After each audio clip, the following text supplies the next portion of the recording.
limpahan rahmatnya kepada kita semuanya. Salawat dan salam untuk Rasulullah sallallahu alaihi wasallam. Usi nafsi wa iyyakum bitaqwallahi faqad fazal muttaqun. Mari kita senantiasa saling mengingatkan dalam ketakwaan. Di antara nasihat dari Syekh Hashim Al-Ash'ari rahimahullahu taala dalam kitabnya Adabu Al-Alim wal Muta'allim, bahwasanya kita sebagai seorang guru atau seorang dai mestilah kita membuka majlis dengan menyebutkan ayat dari Al-Quran walaupun satu ayat, agar majlis yang kita jalankan itu diberkahi. Mohon maaf kepada para jemaah karena Ana tidak memakai headset. Kalau nanti dirasa kurang jelas bahasa suara atau karena ada suara bising mungkin di luar, maka nanti silakan diingatkan Ana untuk mengulang kembali penjelasan insyaallah taala. Pada pertemuan yang ketiga ini kita lanjutkan yang telah kita bahas kemarin. Kemarin kita berhenti pada pembahasan hal-hal yang dilakukan ketika berpuasa. Ada yang sunnah, ada yang makruh, ada yang boleh, dan ada yang haram. Pada pertemuan kali ini insyaallah taala kita akan membahas berpegang atau bertumpu pada urutan yang ada pada kitab Mukhtasar Abi Syuja'. Dalam urutannya, di sini beliau menyampaikan kepada kita tentang hari-hari yang mana kita dilarang berpuasa padanya. Dulu pernah kita mengambil terjemahan puasa, pengertian puasa, yaitunya menahan diri dari segala hal yang membatalkan puasa sejak terbit fajar hingga terbenamnya matahari pada hari-hari yang diperbolehkan berpuasa. Dalam artian ada beberapa hari yang kita dilarang berpuasa padanya, seperti hari raya, baik Idul Adha maupun Idul Fitri. Kemudian hari-hari tasyrik, tanggal 11, 12, dan 13 Zulhijjah. Ini hari yang dilarang berpuasa padanya. Maka dari itu pernah kita singgung juga dulu bahwasanya jika di Indonesia sudah dahuluan puasa daripada Mesir, kemudian di tanggal 25 Ramadan misalnya datanglah orang Mesir ke Indonesia. Di Indonesia orang cuma berpuasa 29 hari. Sedangkan orang Mesir itu ketika dia pindah ke Indonesia, dia mesti mengikuti badannya. Mengikuti jumlah hari yang di Indonesia. Kapan orang hari raya di Indonesia, dia juga mesti ikut hari raya di Indonesia. Maka dari itu, karena di Mesir dia terlambat puasa, maka baru 28 hari dia berpuasa Ramadan. Baru 28 hari dia berpuasa Ramadan. Di Indonesia sudah hari ke-29, sedangkan bagi orang yang datang dari Mesir itu masih hari ke-28 baginya. Sementara di Indonesia sudah terlihat hilal Syawal, otomatis besok akan Idul Fitri. Dan orang yang dari Mesir itu karena sudah ngikut hukum Indonesia, ru'yah hilal Indonesia, maka dia di hari esok tidak boleh melakukan puasa dikarenakan pada hari Idul Fitri terlarang berpuasa. Apa solusinya? Ya, dia mengqadha nanti tanggal 2 Syawal. Atau yang penting mengqadha tanggal berapa pun terus. Ada juga hari yang dikatakan oleh para ulama dilarang berpuasa padanya. Berdasarkan hadis Nabi sallallahu alaihi wasallam, la taqaddamu ramadhana bi shaumi yaumin wala yaumaini. Janganlah dahului Ramadan dengan berpuasa sehari atau 2 hari sebelumnya. Yang mana hari itu dikenal dengan yaumus syak. Yaumu artinya hari, syak artinya ragu. Hari yang dikeragui, apakah dia udah 1 Ramadan atau dia masih tanggal 30 Sya'ban. Jadi kategori yaumus syak ada 2. dia sebenarnya hari ke-30 Sya'ban. Ketika ada di tanggal 29 Sya'ban, di malam harinya, orang-orang berbicara tentang terlihatnya hilal, tetapi tidak diketahui jelas siapa yang melihat hilal itu.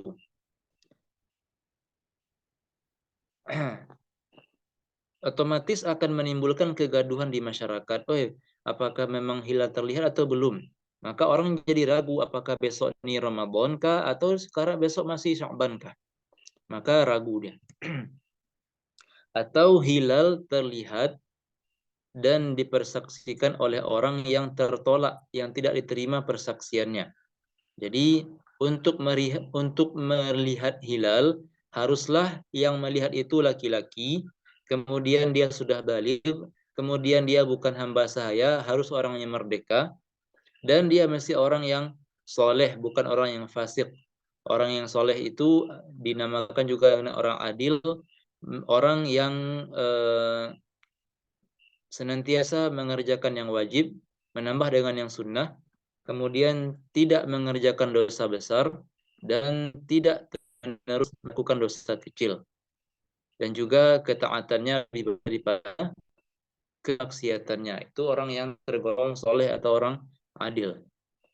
Maka jika hilal terlihat, ada contohnya perempuan mengaku melihat hilal. Kemudian dia mengabarkan kepada MUI, kepada panitia Ru'yatul Hilal. Persaksian engkau, wahai saudariku, tidak diterima. Dalam artian, kami tidak bisa menetapkan satu Ramadan secara keseluruhan di Indonesia ini, tidak bisa kami menetapkannya dengan persaksian penglihatan dari perempuan. Itu nantinya. Sedangkan si perempuan itu sendiri sebagai orang yang melihat, ya persaksiannya nggak diterima oleh hakim, tetapi dia pribadi wajib untuk berpuasa. Dia pribadi wajib untuk berpuasa. Itu namanya melakukan puasa secara khusus.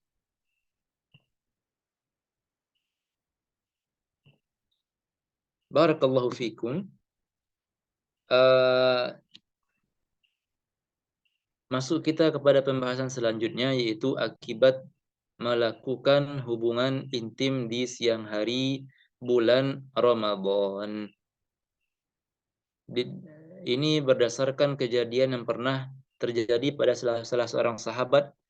Beliau mengatakan, ya Rasulullah, ja'a rajulun ila Rasulullah sallam, halaktu ya Rasulullah, aku celaka wahai Rasulullah.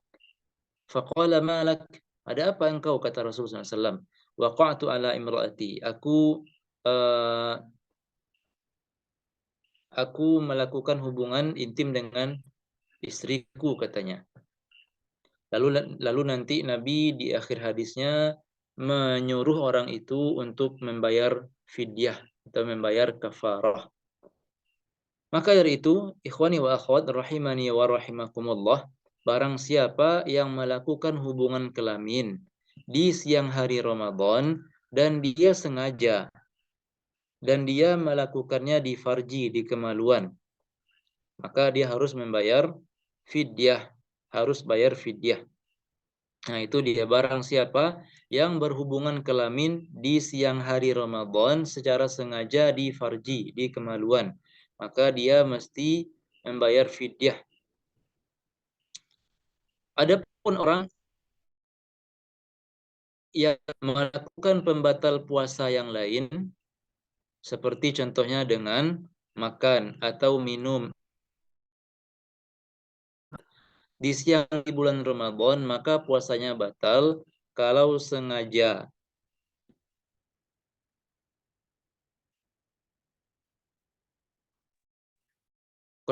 Apakah masih nyambung, hadirin wal hadirat?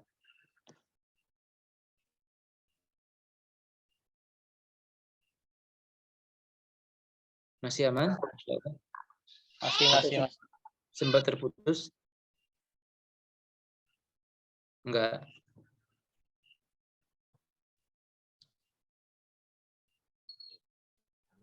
Suaranya masih kedengaran aman. Oke. Karena agak ragu karena cuma pakai hotspot. Sebentar ya. Ada tamu. Waalaikumsalam.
Kok Pak kamera.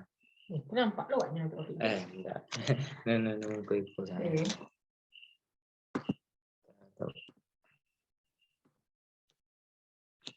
Baiklah, kita lanjutkan. Tadi pembahasan kita mengenai orang yang melakukan hubungan kelamin di siang hari bulan Ramadan. Apa akibatnya? Jadi kita katakan bahwasanya jika dia melakukan itu, maka dia wajib membayar denda, dan juga tentunya kalau sengaja maka dia nanti akan berdosa serta puasanya batal. Jadi siapa di siang Ramadan itu maka puasanya batal dan wajib bayar denda. Adapun kalau puasa rusak dengan selain itu, baik karena makan atau karena minum atau karena muntah dengan sengaja, maka tidak wajib membayar denda, tidak wajib membayar denda. Terus katanya di siang Ramadan. Adapun kalau dilakukan pada Ramadan tentunya halal. Uhilla lakum laila atas siyamir rafathu ila nisa. Halalkan bagi kalian pada malam hari untuk mendatangi pasangan kalian, kata Allah Subhanahu wa taala. Kemudian secara sengaja, barang siapa yang melakukannya pada siang Ramadan tapi karena lupa atau mungkin karena dipaksa, maka tidak batal puasanya dan juga tidak dikenai denda. Kemudian dia melakukan itu di farji. Ini memang pembahasan yang barangkali sensitif ya, atau jarang dibahas, barangkali jarang kita dengar juga. Tetapi untuk mengetahui hukumnya, terpaksa kita membahasnya. Adapun orang yang melakukan itu di siang Ramadan secara sengaja, tapi tidak di kemaluan, melainkan contohnya di bagian tubuh yang lain lah pokoknya, maka puasanya tetap batal, tapi tidak membayar fidyah nantinya. Ini ketentuan ini untuk mengukur kapan dia wajib bayar fidyah, bayar denda, dan kapan tidak wajib.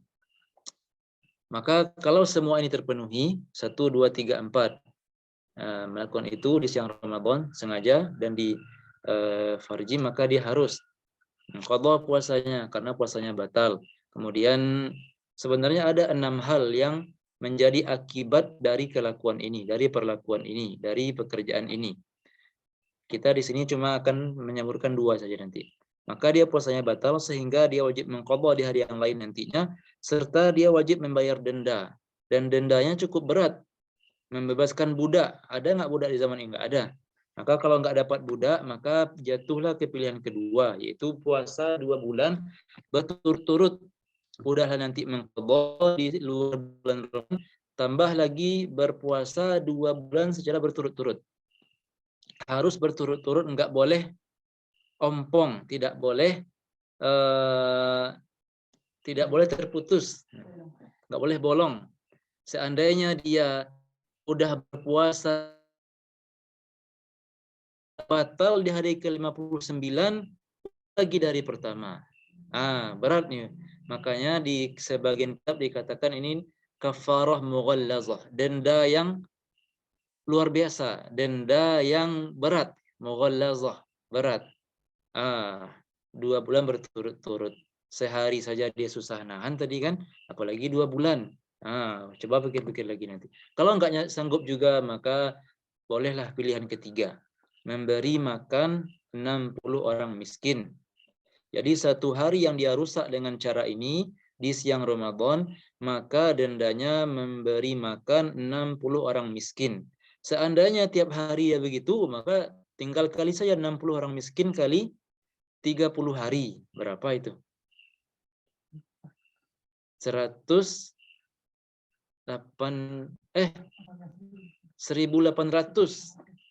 orang miskin yang akan diberi makan. Kalau tadi dia mampu berpuasa, contohnya, untuk 1 hari yang dia rusak, puasanya 2 bulan berturut-turut.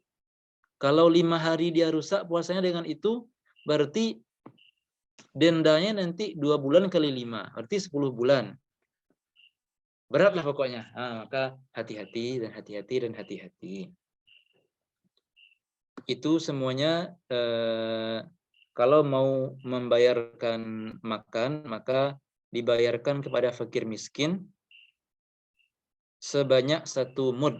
1 mud itu sekitar 600 gram beras.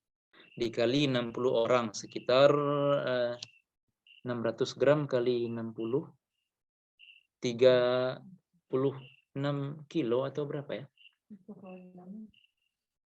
600 kali 60. 6 kali 6, 36. Tambah 03. 36.000. 36.000 gram. Aduh, pusing. Yang penting 1 orangnya 600 gram. Dan ini uniknya hanya dibayarkan oleh si laki-laki saja. Dikarenakan pada zaman Rasulullah itu, yang datang ke Rasul mengadu hal dan laki-lakinya, Rasulullah, celaka, aku timpa musibah. Apa musibahnya? Kata Rasul. Ya itu tadi itu beliau cerita. Kemudian Rasul menyuruh si laki-laki, si suami itu untuk membayar denda ini. Dan Rasul tidak pernah menyinggung si istri ketika itu. Maka para ulama mengatakan, oh berarti hukuman ini cuma untuk si suami saja. Kata para ulama berdasarkan hadis yang tadi. Sehingga istri tidak dikenai kewajiban itu. Kenapa? Dikarenakan istri sudah batal puasanya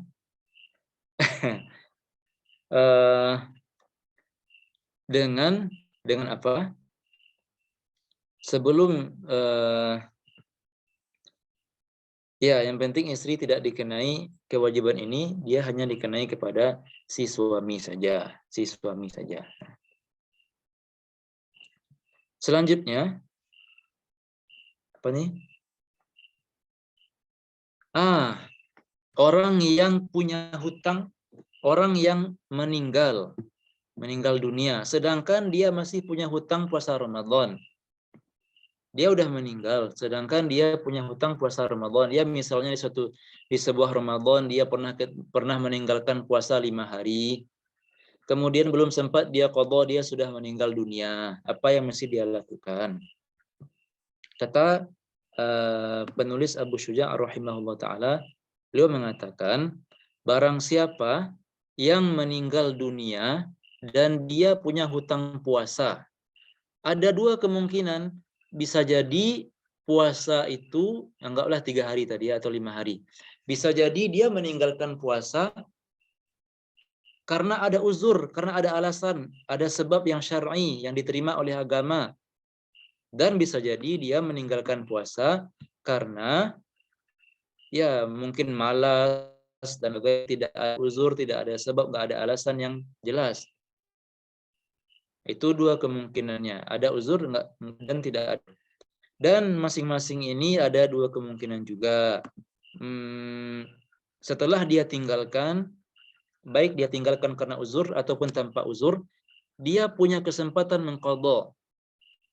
Contohnya dia meninggalkan puasa Ramadan karena sakit. Kemudian sakitnya hanya 7 hari. kemudian di Syawal dia sudah sehat, bugar kembali, berarti dia punya mengqadha, punya waktu untuk mengqadha. Atau kemungkinan kedua, dia nggak punya kesempatan mengqadha. Ya, misalnya dia sakit, yang sakitnya keras dan tidak pernah sembuh sampai mati contohnya. Berarti dia nggak punya kesempatan mengqadha kan? Atau contohnya perempuan di bulan Ramadan hamil, kemudian lanjut menyusui. Kemudian pas di umur anak 2 tahun menyusui berhenti, si perempuan meninggal dunia. Berarti uzurnya, alasannya berlanjut sampai dia mati sehingga dia nggak punya kesempatan mengqadha. Ya, dia tidak punya kemampuan, lemas terus, khawatir akan sakit kalau berpuasa. Berarti dia nggak punya kesempatan mengqadha karena uzurnya berlanjut terus sampai dia meninggal dunia.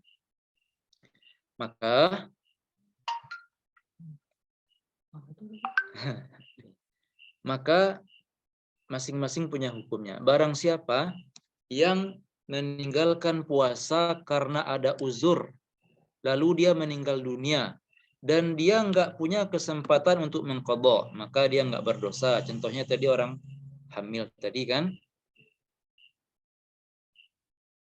atau ya maka dia nggak berdosa. Kemudian juga tidak wajib membayar fidyah. Artinya tidak wajib bagi ahli warisnya, dia udah meninggal ceritanya ya. Tidak wajib bagi ahli warisnya membayarkan dia fidyah. Dan juga qadha enggak akan dikenai qadha karena dia udah meninggal dunia. Maka cuma ini yang berbeda hukumnya. Sedangkan yang 3 yang lain, orang yang meninggalkan puasa karena ada uzur dan dia sempat mengqadha. Ada orang yang puasa yang tanpa uzur, baik punya kesempatan atau punya kesempatan mengqadha, maka hukumnya sama. Mereka yang udah mati itu, yang udah meninggal itu wajib dibayarkan fidyahnya. Dari mana fidyah diambil? Dari harta peninggalan si mayit, si jenazah. Misalkan dia simpan uang di banknya beberapa sejumlah uang, maka fidyah itu diambil dari uang si mayit, dari tarikah, dari warisan si mayit. Kalau dia nggak punya harta peninggalan, ya bolehlah bagi ahli waris untuk membayarkan dia fidyahnya. Kemudian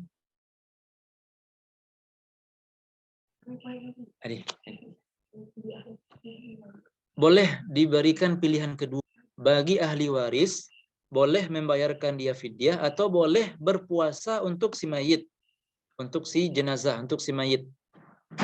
Nabi mengatakan man mata wa alaihi siyamun shoma anhu waliyuhu. Barang siapa yang meninggal dunia barang siapa yang meninggal dunia sedangkan dia punya hutang puasa, man mata, siapa yang meninggal dunia, wa alaihi shaumun, dan dia punya hutang puasa, shoma anhu waliyuhu, maka walinya atau ahli warisnya berpuasa, dia yang menggantikan puasa untuk si jenazah, si mayit. Boleh ya, boleh karena hadis tadi. Dan juga dalam hadis lain kita dapati bahwasanya ada orang yang datang ke Rasulullah, ya Rasulullah, ayahku, dan dalam riwayat yang lain ibuku meninggal dunia, sedangkan dia punya hutang puasa, kata dia. Apakah aku menggantikan puasanya? Kata orang itu. Maka Nabi mengatakan, Aro'aita, bagaimana menurutmu kalau orang tuamu itu punya hutang, wajibkah yang kau bayarkan?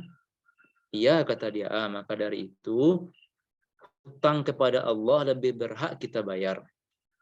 Kalau hutang kepada manusia wajib kita bayar berupa uang, hutang piutang, uang dan lain sebagainya, maka hutang kepada Allah lebih layak, lebih wajib untuk kita bayar, kata Rasul sallallahu alaihi wasallam. Oh ya, sebelumnya tadi dalam pembahasan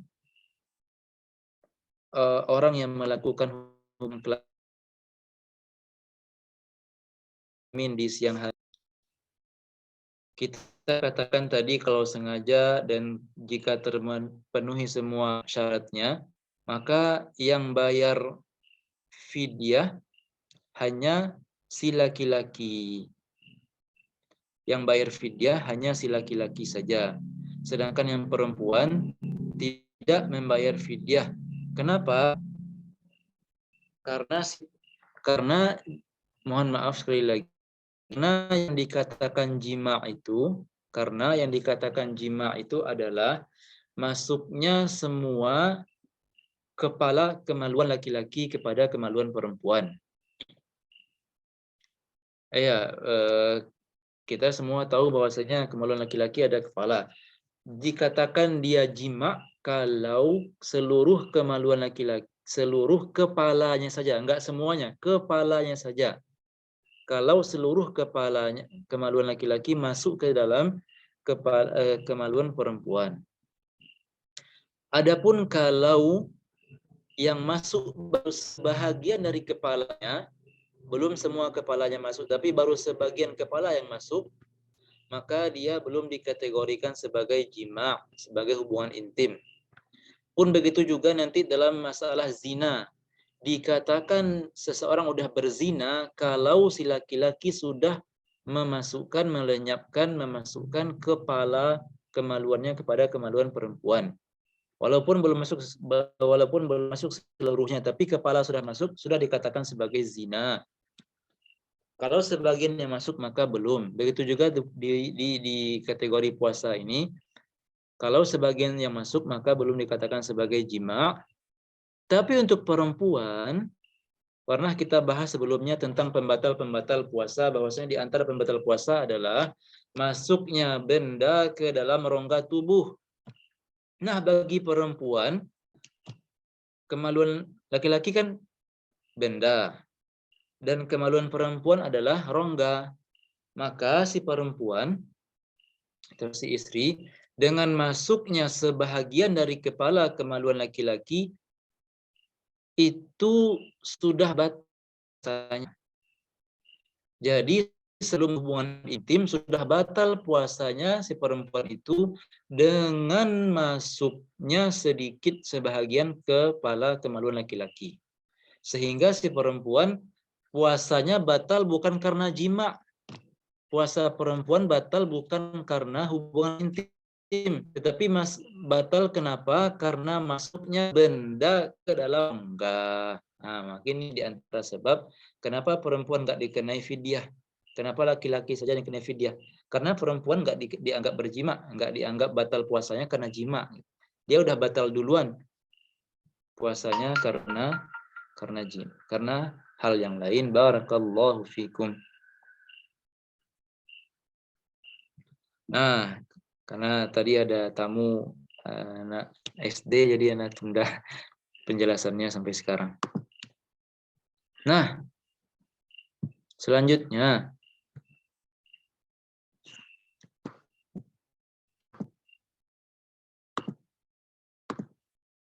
hadirin wal hadirat rahimani wa rahimakumullah. Masuk kita sekarang pada orang yang nggak mampu berpuasa, orang yang tidak mampu untuk berpuasa.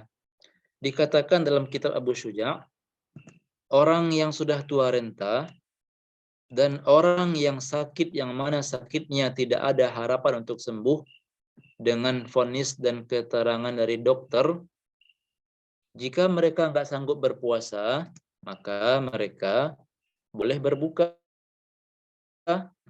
tetapi sebagai gantinya maka mereka harus membayar fidyah. Berapa hari mereka nggak berpuasa, maka dikalikan sebanyak itu fidyahnya. Kalau 30 hari nggak berpuasa, maka fidyahnya 30 mud. Barusan sudah kita jelaskan, mud itu setara dengan sekitar 600 gram beras. 600 gram beras. Jadi kalau nggak puasa 30 hari, maka 600 kali 30 sekitar 1,8 kilogram. 18 kilogram beras dibayarkan untuk fakir miskin. Dalilnya ya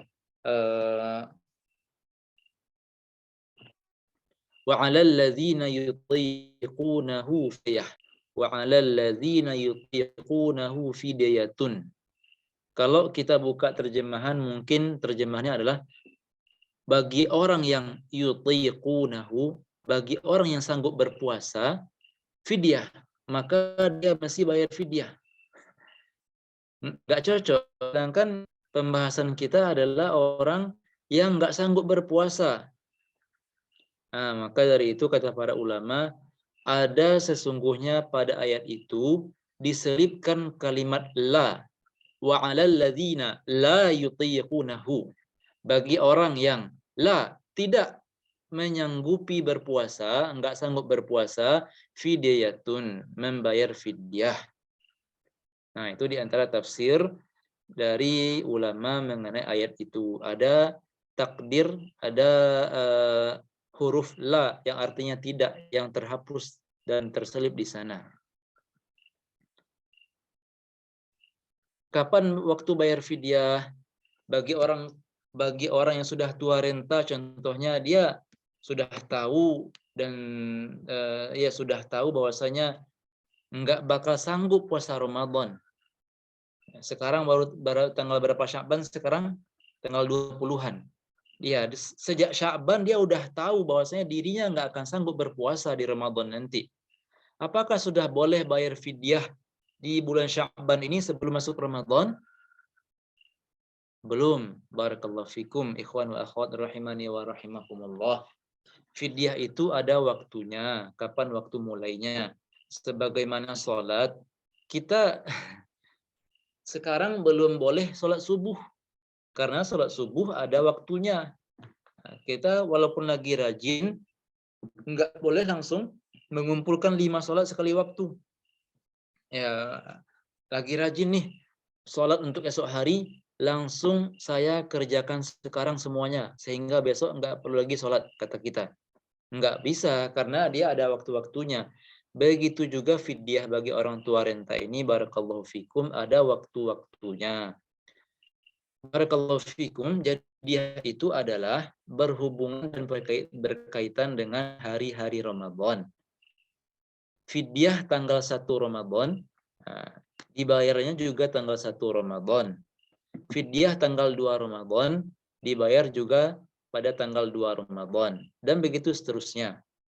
Artinya adalah tidak boleh di tanggal 1 Ramadan, enggak boleh langsung bayar sekaligus untuk 30 hari. Tidak boleh.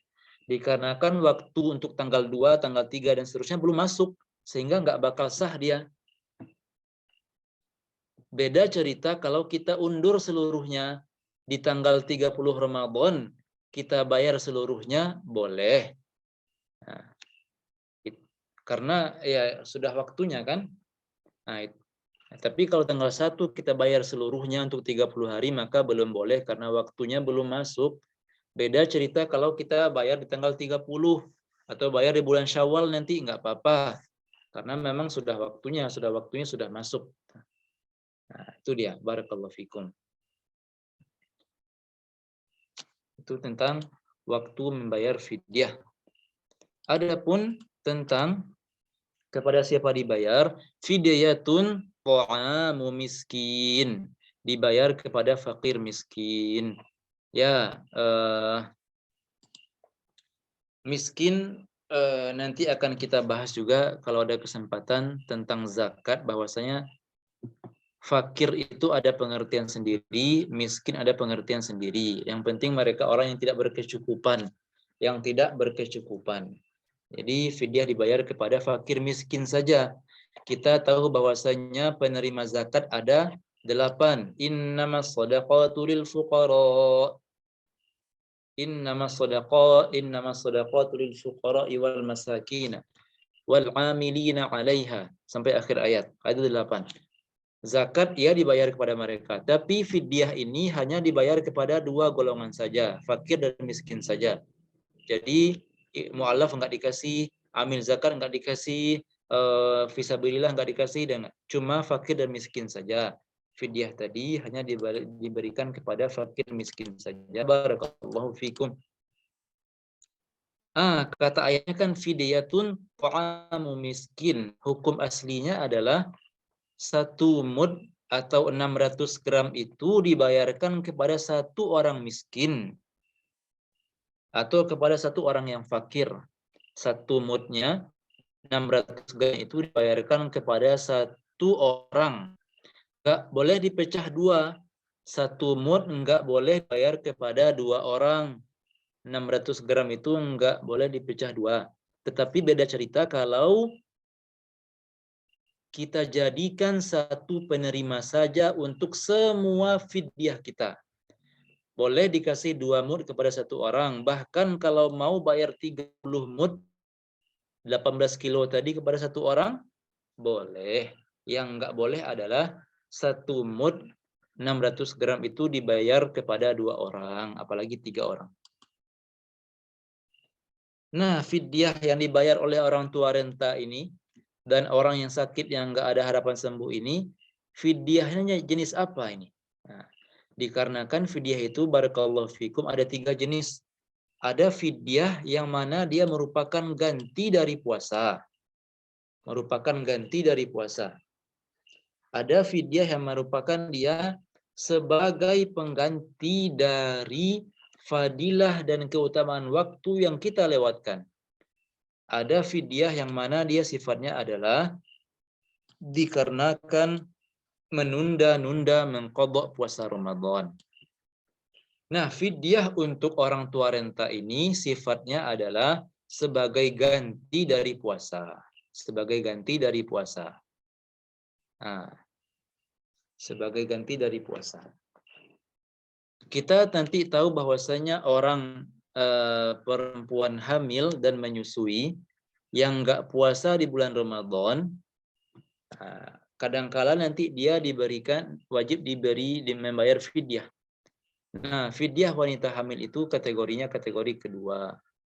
Kasus wanita hamil dan menyusui, fidyah mereka nanti akan kita bahas, termasuk ke kategori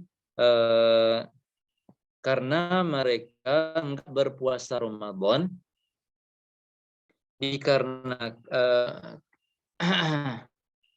karena mereka enggak puasa Ramadan, maka mereka telah melewatkan hari-hari yang punya fadilah dan keutamaan. Jadi, karena mereka telah melewatkan ibadah pada musim-musim yang luar biasa ini, maka mereka dikenai fidyah. Mereka dikenai fidyah. Jadi fidyahnya bukan ganti puasa. Barakallahu fikum. Fidyahnya bukan ganti puasa. Nanti kasus wanita hamil tetap wajib puasa. Tetap wajib berpuasa nanti. Fidyahnya juga kalau nanti memenuhi kriterianya. Nah, yang jenis ketiga adalah orang yang menunda mengqadha puasa. Pernah kita sampaikan sebelumnya. Barangkali ya. Bahwasanya orang yang punya hutang puasa Ramadan 2022 dan enggak dia ganti hutang itu sampai masuk Ramadan 2023. Sedangkan dia punya kesempatan untuk mengganti. Lalu enggak dia ganti. Maka hutang tetap hutang. Tetap dibayar puasa itu dengan puasa nantinya. Ketika bulan Syawal. Dan di samping dia membayar hutang puasanya dengan berpuasa, dia juga wajib membayar fidyah. 1 hari puasa yang dia tinggalkan, fidyahnya 1 mud atau 600 gram. Nah, barakallahu fikum. Jadi inilah orang-orang yang membayar fidyah. Orang tua, wanita hamil menyusui, dan orang yang menunda qadha puasa sampai datang Ramadan berikutnya, maka dia membayar fidyah. Kalau dia punya kesempatan mengganti dan dia enggak menggantinya, barakallahu fikum. Dalilnya ada 6 orang sahabat yang menyepakati hal ini. Barang siapa yang punya hutang puasa Ramadan, kemudian dia punya kesempatan mengganti puasa, lalu enggak dia ganti sampai datang Ramadan berikutnya, maka mereka bayar fidyah di samping juga mereka mengganti puasa dengan puasa. disepakati oleh 6 orang sahabat Rasul Sallallahu Alaihi Wasallam, dan tidak diketahui ada sahabat lain yang menentang itu, maka seakan-akan itu sudah menjadi ijma' sahabat, jadi kesepakatan para sahabat. Dan kita tahu sendiri bahwasanya ijma' itu atau kesepakatan ulama itu merupakan dalil yang syar'i. Barakallahu fikum. Dan fidyahnya berulang tiap tahun. Fidyah berulang tiap tahun. Bagi siapa yang punya hutang Ramadan pada tahun 2021, anggaplah 3 hari nggak berpuasa, sampai masuk Ramadan 2022, maka dia tetap wajib mengqadha 3 hari itu dan wajib membayar fidyah sebanyak 1,8 kilogram. Ternyata sampai datang Ramadan 2023, enggak juga dia ganti. Maka tetap wajib diqadha yang 3 hari itu. Sedangkan fidyahnya berlipat ganda, dikali 2. Nambah 1,8 kilo lagi. Dan begitu seterusnya. Barakallahu fikum.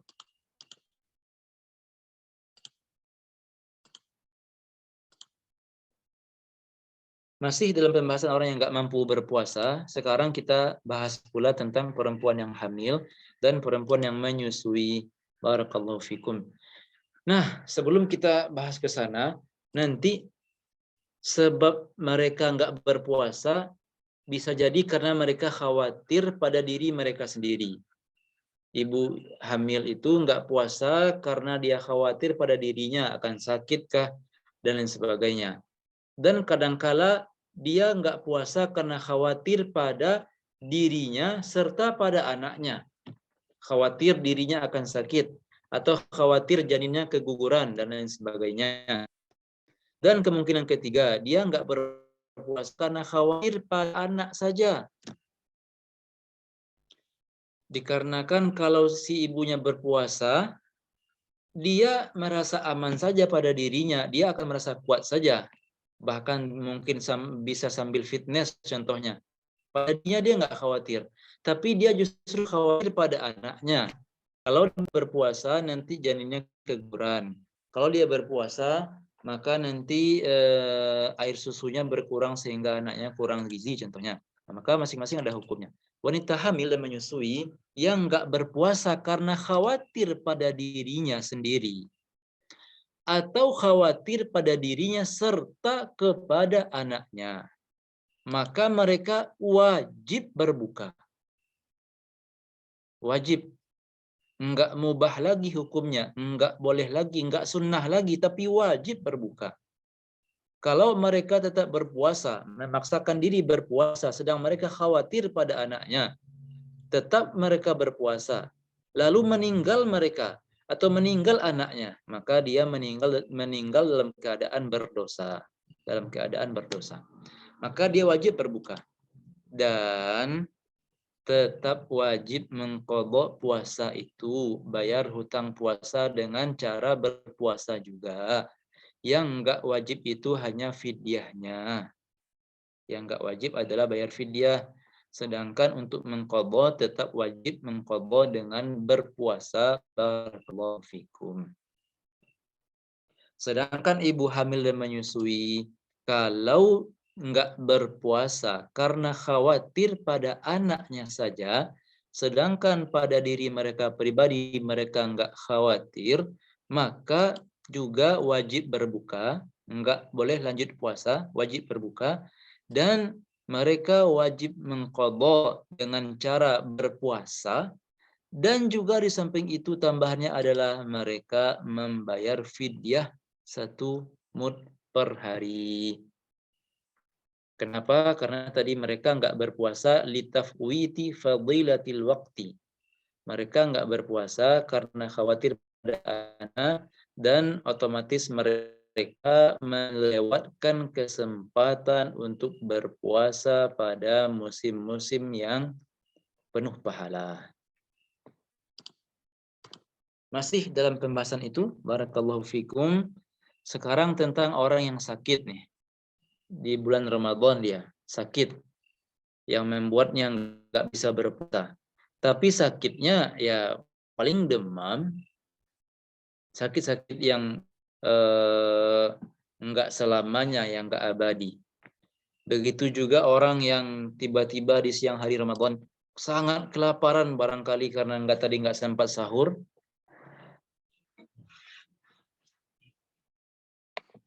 Atau juga orang yang sedang dalam keadaan safar, musafir, dengan syarat dia perjalanannya jauh dan panjang, sekitar 84 km ke atas.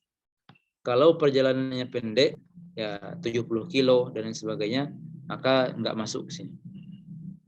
Nah, mereka ini, kalau mereka nggak sanggup, ya mereka ini termasuk orang yang diperbolehkan berbuka puasa, diperbolehkan membatalkan puasanya.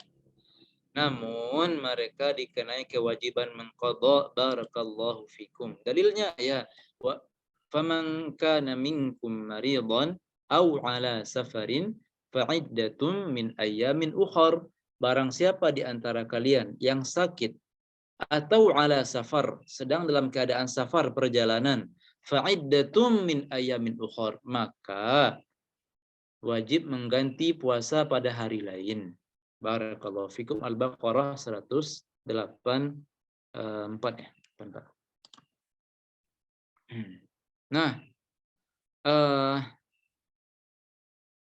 ini tentang pembahasan ini agak berkaitan dengan niat, tentang niat. Barang siapa yang sakitnya itu terus-menerus, siang malam sakit, nggak henti-hentinya contohnya, maka tidak apa-apa baginya untuk tidak berniat puasa pada malam hari. Pernah kita bahas sebelumnya bahwasanya niat untuk puasa Ramadan adalah setiap hari, setiap malam. Tiap malam mesti diperbaharui niat. Nah, orang yang sakitnya yang malam ini nggak pernah sehat, tiba-tiba di bulan Ramadan dia kayak gitu, contohnya sakit yang nggak henti-henti, siang malam sakit, siang malam sakit. Maka kita katakan antum nggak perlu niat puasa pada malam hari. Karena ya tidak perlu berniat puasa pada malam hari. Sedangkan barakallahu fikum, orang yang sakitnya sempat ada jeda berhentinya, kadang sakit, kadang sehat bulan Ramadan itu. Kadang sakit, kadang sehat. Nah, maka kita katakan kalau ternyata di malam hari sebelum subuh dia dalam keadaan sehat, sebelum subuh dia dalam keadaan sehat, maka tetap wajib untuk berniat. Nah, sebelum subuh dia sehat-sehat saja, maka tetap wajib untuk berniat puasa. Mana tahu di hari itu nanti dia sembuh total contohnya. Nah, begitu juga barakallahu fikum, orang-orang yang di siang hari Ramadan akan bekerja yang sangat berat. Tukang bangunan, yang kerja di kebun, yang kerja pembajak sawah, dan lain-lain sebagainya, petani dan lain sebagainya, yang mana di siang hari mereka akan bekerja keras, kita katakan malam hari tetaplah berniat terlebih dahulu. Ini kan kebanyakan, oh besok kerja, jadi kuli bangunan, oh besok mau panen, besok mau nyabit di sawah, besok mau panen di kebun. Nggak usah puasa dari pagi ya. Bukan begitu. Yang betul adalah tetap niatkan puasa sejak malam. Barakallahu fikum. Kalau keesokan harinya terasa agak lemas dan memang butuh berbuka, maka berbukalah. Tapi kalau keesokan harinya bugar-bugar saja sambil kerja itu, maka jangan dibatalkan puasa. Haram dibatalkan berpuasa itu. Barakallahu.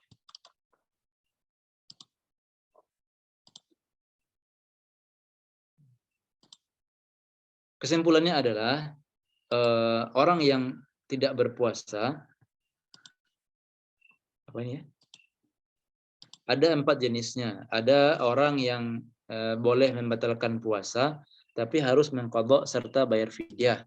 Ada orang yang wajib mengqadha saja tanpa bayar fidyah. Ada orang yang wajib fidyah saja dan tidak mengqadha puasanya. Dan ada orang yang enggak mengqadha dan enggak juga membayar fidyah. Golongan pertama siapa itu? Golongan pertama adalah orang yang berbuka puasa, membatalkan puasanya karena khawatir pada orang lain saja. Contohnya tadi adalah ibu hamil dan menyusui yang berbuka membatalkan puasa karena khawatir pada anak saja. Pada anak saja. Begitu juga orang ini orang yang menunda qadha puasa Ramadan sampai datang Ramadan berikutnya tanpa uzur, qadha tetap wajib plus bayar fidyah. Sedangkan orang yang mengqadha saja tanpa bayar fidyah, contohnya musafir, orang sakit yang ada kemungkinan sembuh, kemudian orang yang membatalkan puasanya karena selain jima', membatalkan puasa karena makan, membatalkan puasa karena muntah sengaja, membatalkan puasa karena masturbasi, maka dia wajib mengqadha saja tanpa bayar fidyah. Adapun orang yang membatalkan puasa karena jima', karena hubungan intim, maka dia berdosa wajib mengqadha serta bayar denda fidyah yang besar, yang berat tadi yang sudah pernah kita jelaskan tadi. Wanita hamil dan menyusui yang membatalkan puasa karena khawatir pada dirinya sendiri masuk ke kategori nomor 2 ini, barakallahu fikum. Sedangkan orang yang dikenai fidyah saja tanpa mengqadha adalah orang yang sudah tua renta dan orang sakit yang tidak ada kemungkinan sembuh. Sedangkan yang enggak wajib qadha dan tidak pula fidyah, orang gila. Kalau dia sadar, orang gila yang di tanggal 30 Ramadan dia tiba-tiba sehat dari gilanya.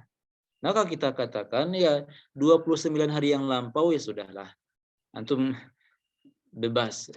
Maksudnya antum tidak diberikan kewajiban mengqadha dan enggak juga dikenai kewajiban untuk membayar fidyah. Anak kecil contohnya yang mana dia pas mencapai usia baligh di 1 Syawal contohnya. Maka kita katakan Ramadan kemarin ya kalau dia enggak berpuasa Ramadan kemarin dia tidak apa-apa, enggak wajib bayar qadha dan enggak juga bayar fidyah. Nah, orang kafir yang mu'allaf dia 1 Syawal orang sholat Idul Fitri dia mu'allaf. Maka kita katakan Ramadan antum enggak dikenai kewajiban apa-apa, enggak wajib qadha dan enggak juga membayar fidyah. Barakallahu fikum. Adapun tentang i'tikaf kita bahas pada pertemuan selanjutnya insyaallah. Itulah pada pertemuan kali ini pembahasan kita tentang tadi akibat dari berjima' hubungan intim pada siang hari Ramadan, apa akibatnya serta apa yang mesti dibayar. Kemudian tadi pembahasan kita adalah tentang orang yang tidak mampu berpuasa, banyak kategorinya tadi. Yang kesimpulannya sudah kita jelaskan barusan. Sampai di sini saja pertemuan kita pada pertemuan 3 ini. Jika ada pertanyaan kita terima. Kita tunggu beberapa saat, barangkali ada yang mau mengetik atau barangkali ada ikhwan akhwat yang ingin secara langsung membuka mic untuk bertanya, kita silakan juga. Barakallahu fikum.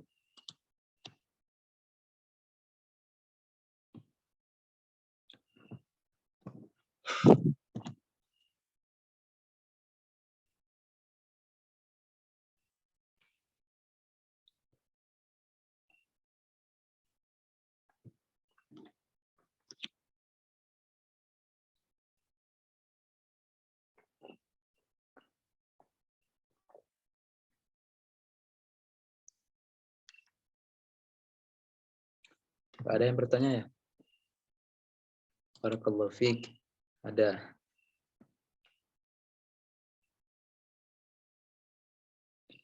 Ketika sholat,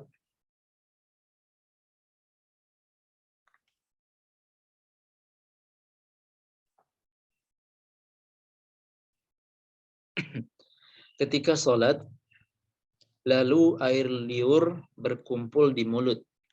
Kita tidak tahu apakah bercampur dengan sisa air wudhu yang tertinggal di mulut atau tidak, karena tidak bisa meludahkannya, akhirnya ditelan. Apakah air liur yang ditelan itu membatalkan puasa? Sedang sholat, ya. Barakallahu fikum.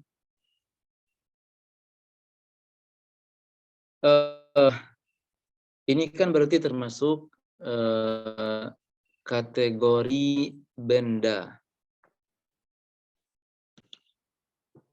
Benda itu berupa air yang masuk ke dalam rongga tubuh. Ada beberapa benda yang dikecualikan, yang mana jika dia masuk ke dalam perut kita, maka dia nggak membatalkan puasa. Kata para ulama, ghubarut thariq, debu jalanan, nggak membatalkan puasa. Kalau lagi naik motor, tiba-tiba ada debu masuk ke dalam mulut, nggak masalah.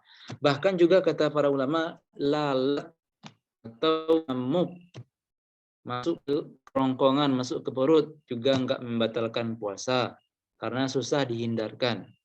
Karena susah dihindari. Nah, begitu juga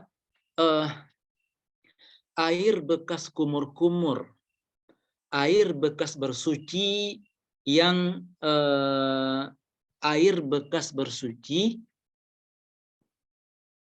contohnya bekas kumur-kumur ya dalam kasus ini, kalau ternyata dia tertelan sedikit, maka tidak masalah. Dengan syarat apa? Kumur-kumur yang kita lakukan hanya 3 kali. Dalam artian, kalau tadi kita ketika wudhu berkumur-kumur 4 kali, kemudian tersisa air di mulut, lalu kita telan, maka batal puasanya. Tapi kalau kita cuma kumur-kumur tadi sebanyak sekali, 2 kali, 3 kali, lalu tersisa air di mulut, lalu kita telan, maka nggak masalah. Yang penting bersuci yang masih dalam taraf sunnah, ya contohnya 3 kali. Bersuci habis mandi wajib contohnya juga nggak apa-apa kalau ada air yang masuk ke kerongkongan. Jadi intinya jawabannya adalah tidak tidak batal puasa kalau kategorinya seperti yang kita sebutkan barusan, kumur-kumurnya 3 kali. Kumur-kumurnya 3 kali. Begitu juga kalau seandainya kita menghirup air ke hidung. Kalau kita biasa-biasa aja hirup airnya, lalu tiba-tiba airnya tertelan, maka nggak masalah. Tapi kalau kita hirup airnya berlebihan, terus tertelan, maka batal puasanya ketika itu. Barakallahu fikum. Barakallahu fik, ikhwan kita masuk di sunat 2015. Mungkin mu'allaf. Kemudian waktu itu puasa Ramadan. Dan tidak puasa selama 2 hari di bulan Ramadan. Maka termasuk golongan kedua, yaitu wajib mengqadha puasa namun nggak perlu bayar fidyah.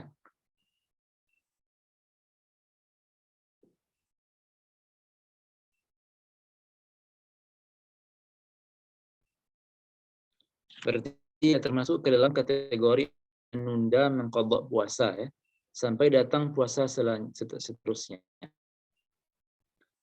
Sampai datang puasa seterusnya. Barang siapa yang menunda mengqadha puasa sampai datang puasa Ramadan berikutnya, maka tetap wajib dibayar qadha yang 2 hari itu dengan puasa dan juga membayar fidyah. Tetapi kabar gembira untuk kita semuanya, orang yang belum tahu bahwasanya fidyah itu wajib dalam kasus ini, maka dia nggak bayar fidyah. Yang zahir yang Anda tangkap, akhi yang bertanya, mungkin belum tahu tentang kewajiban bayar fidyah. Kalau kita menunda mengqadha Ramadan sampai datang Ramadan berikutnya, kita bayar fidyah. Kalau kita belum tahu tentang hukum ini, maka kata para ulama ini termasuk uzur yang membolehkan kita untuk tidak bayar fidyah, cukup dengan ganti saja dengan mengqadha. Barakallahu fikum. Sahih. Barakallahu fikum, tentang perbedaan hari puasa Mesir dengan Indonesia. Barakallahu fikum. Tentang tadi yang pernah kita sampaikan bahwasanya di Mesir hanya 28 hari karena kita mengikuti hilal di Indonesia. Barakallahu fikum. Pertanyaannya adalah si Masri harus qadha sehari setelah Ramadan. Aiyah, lazim qadha yaum ba'da Id. Lazim qadha ba'da Id.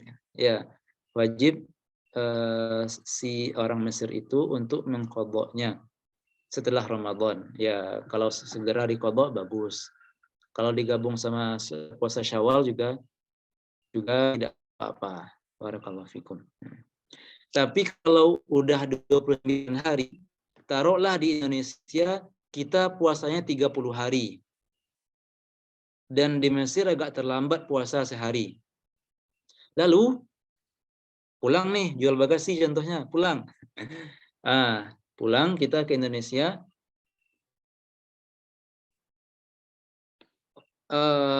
Orang di Indonesia puasa 30 hari. Karena di Mesir terlambat sehari, maka kita akan mendapatkan puasa cuma sebanyak 29 hari. Kalau udah 29 hari, maka sudah cukup. Enggak perlu lagi mengqadha nanti setelah Ramadan. Barakallahu fikum. Lanjutan dari pertanyaan tadi adalah di bulan Sya'ban tahun ini sudah diqadha selama 2 hari itu. Bulan Sya'ban sekarang berarti ya sudah diqadha selama 2 hari. Karena Al-Fakir tahun ini baru. Ada lupa apakah 2 atau 3 hari yang Al-Fakir tinggalkan puasa. Namun untuk lebih yakinnya 3 hari. Kalau 3 hari ini ada ragu dan bimbang, apakah bolongnya 2 atau 3, yang mana yang harus dipilih? Oh, dari qadha 2. Tapi ragu apakah 2 atau 3 yang bolong dulu tahun 2015 itu.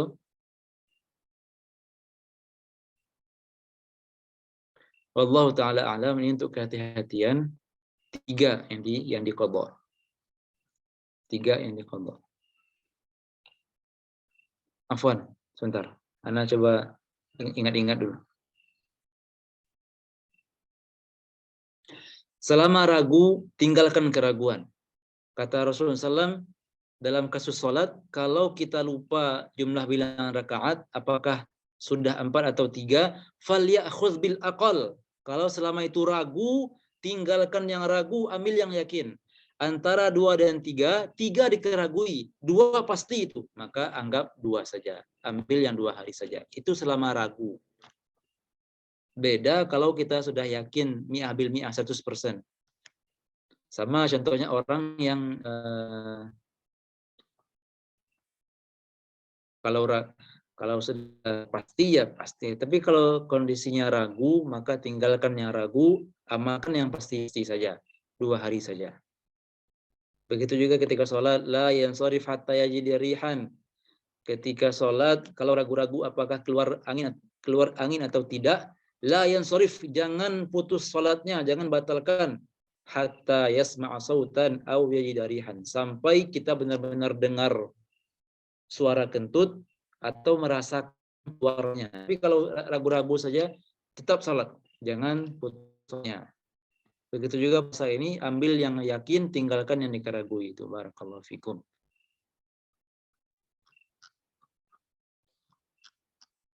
Baiklah, barangkali itu saja ya.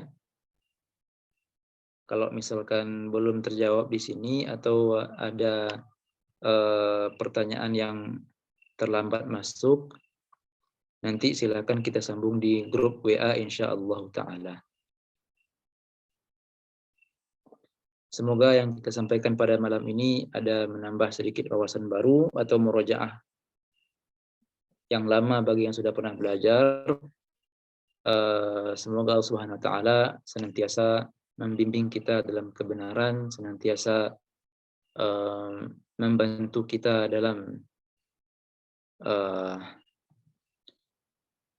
mengambil keputusan yang tepat, mengambil yang yakin, meninggalkan yang teragui.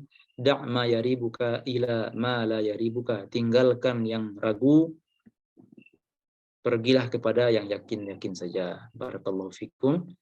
Kita tutup dengan doa kafaratul majlis. Karena enggak marah kok. Karena untuk penekan tadi mengangkat suara karena untuk menekankan saja. Bukan marah, bukan marah-marah.